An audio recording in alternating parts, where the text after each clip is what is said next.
Guys हम हिंदी साहित्य के कुछ और क्वेश्चन पढ़ते हैं तो वीडियो शुरू करते हैं। सुदामा चरित किसके द्वारा रचित काव्य ग्रंथ है? तो ये है नरोत्तम दास।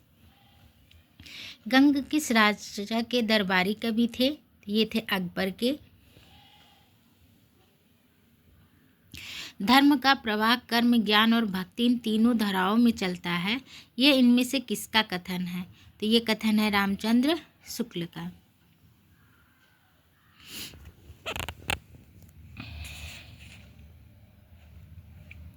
रामचंद्र शुक्ल के अनुसार रहीम के बारे में कौन सी बातें सही हैं? तो इसमें है A, C, D। संस्कृत, अरबी और फारसी के पूर्व विद्वान थे, ये सही है। उनकी दानशीलता हृदय की सच्ची प्रेरणा के रूप में थी, ये सही है। और D, उनकी सभी सभा विद्वानों और कवियों में से सदा भरी रहती थी। रहीम की कविता नगर शोभा की मुख्य विशेषताएं हैं, तो ये है पहला, दूसरा और चौथा। इसमें नगर का संकुचित वर्णन किया गया है। इसमें वर्ण व्यवस्था के अनुसार उनके जाति की स्त्रियों का वर्णन किया गया है। ये स्त्रियां अपना उत्पादन बेचने का काम करती थीं। ये तीनों सही हैं। जन्म काल के अनुसार निम्नलिखित भक्त कवियों का सही अनुक्रम बताइए। तो सूरदास हैं 1478 ईस्वी, मीराबाई 1516 ईस्वी, तुलसीदास 1532 और दादू 1544। कीपाराम द्वारा रचित नायिका भेद की सबसे पुरानी पुस्तक है हित तरंगिणी। रुद्र संप्रदाय की स्थापना किसने की थी? तो ये की थी विष्णु स्वामी ने। रामानुजाचार्य ने किस दर्शन का प्रतिपादन किया था? तो ये किया था विशिष्टाद्वैतवाद का।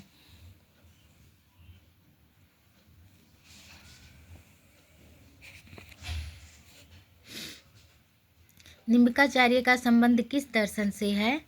तो इनका है द्वैताद्वैतवाद से। आकाश धर्मगुरु कहा गया है? तो ये कहा गया है रामानंद को। रहीम किसके दरबार के कवि थे? तो ये थे अकबर के। इनकी युक्तियाँ ऐसी लुभावनी हुई कि बिहारी आदि परवर्ती कवि भी उसमें से बहुतों का अपहरण करने का लोभ न रोक सके। आचार्य शुक्ल की यह उक्ति किसके विषय में कही गई है? तो ये कही गई है रहीम के। भक्ति रसामृत सिंधु के रचयिता कौन है? तो ये है रूपा गोस्वामी। जिस प्रकार मीराबाई ने जाके सिरमौर मुकुटपति मेरो होई कहकर कृष्ण की भक्ति पति रूप में की है, उसी प्रकार किस दक्षिण भारतीय भक्त कवियत्री ने कहा कि स्वामी कृष्ण के अतिरिक्त किसी और को अपना पति नहीं बना सकती? तो ये कहा है अंदाल ने। निम्न में से विष्णु संप्रदाय को किस संज्ञा से भी अभिहित किया गया है? तो ये किया गया है रुद्र समुदाय से। मान सहित विष खाए के शंभु भय जगदीश, बिना मान अमृत पिए राहु कटायो शीश। सीजन में की संकलित पंक्तियाँ इसमें से किस कवि की हैं? तो ये है रहीम की।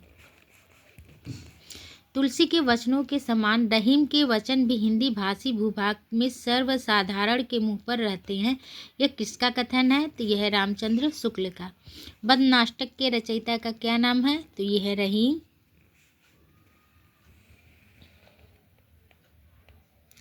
कबित कहियो दोहा कहियो तुलो न छप्पै छंद, बिरचोय यही बिचारी क यह बखै रसकंद। यह पंक्तियाँ किसकी हैं? तो यह है रहीम की। रहीम की मदनाष्टक की भाषा क्या है? तो यह है खड़ी बोली। खेल कौतुतम किसकी रचना है? तो यह है रहीम की। उत्तर भारत में भक्ति का प्रसार करने का श्रेय किसे प्राप्त है? तो यह है रामानंद को। रचना और रचना काल की दृष्टि से इनमें से कौन सा विकल्प गलत है? तो गलत है वेली कृष्ण रुक्मणी चतुर्भुज दास।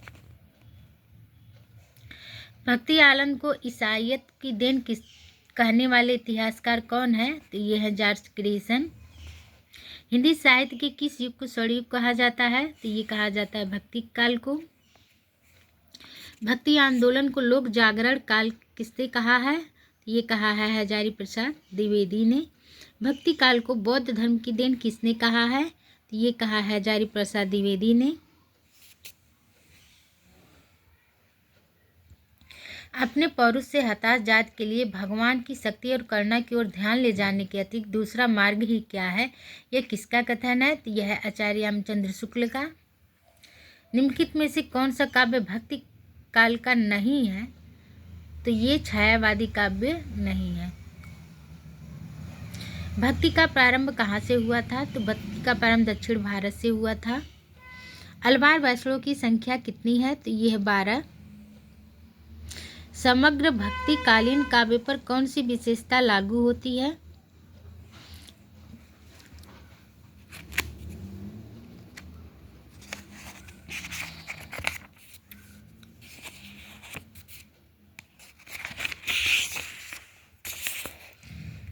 तो ये समग्र भक्ति कालीन काव्य पर अहंकार का त्याग नामक विशेषता लागू होती है।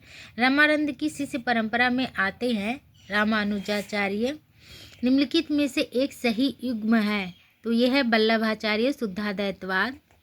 अद्वैतवाद के अनुसार जीव और ब्रह्मा एक है। कृष्ण के साथ राधा की महानता किस संप्रदाय की विशेषता है? तो ये है सनकादि संप्रदाय की। कमल दल नैनन की उन्मानी, बिसरत नाहि सखी मुँह मनते मंद मंद मुस्कानी। यह पचड़ किसकी रचना है? तो ये है रहीम की। निम्नलिखित को सुनिश्चित कीजिए तथा नीचे दिए गए कोड द्वारा सही उत्तर का चयन कीजिए।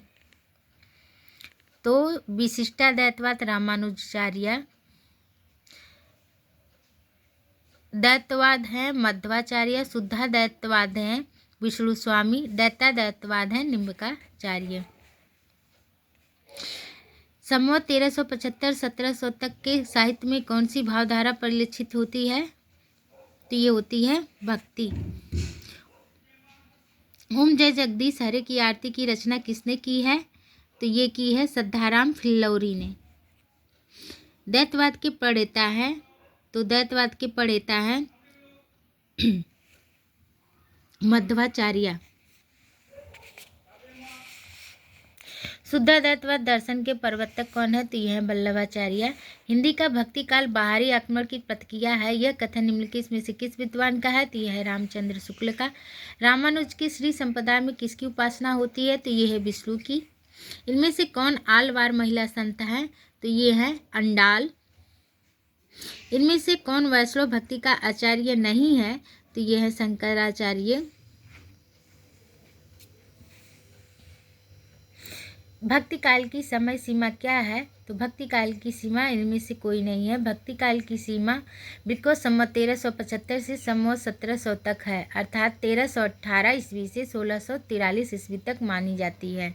निम्नलिखित में से कौन सा ब्रह्मा संप्रदाय का प्रवर्तक है? तो ये है मध्वाचार्य। भ्रमर गुफा के लिए दूसरा उपयुक्त नाम क्या है? तो यह है ब्रह्मानंद। निम्नलिखित में से कौन श्री कृष्ण भक्ति का संप्रदाय नहीं है? तो ये है तत्सुखी संप्रदाय। निम्नलिखित संप्रदायों को उनके अनुयायियों के साथ सुमेलित कीजिए।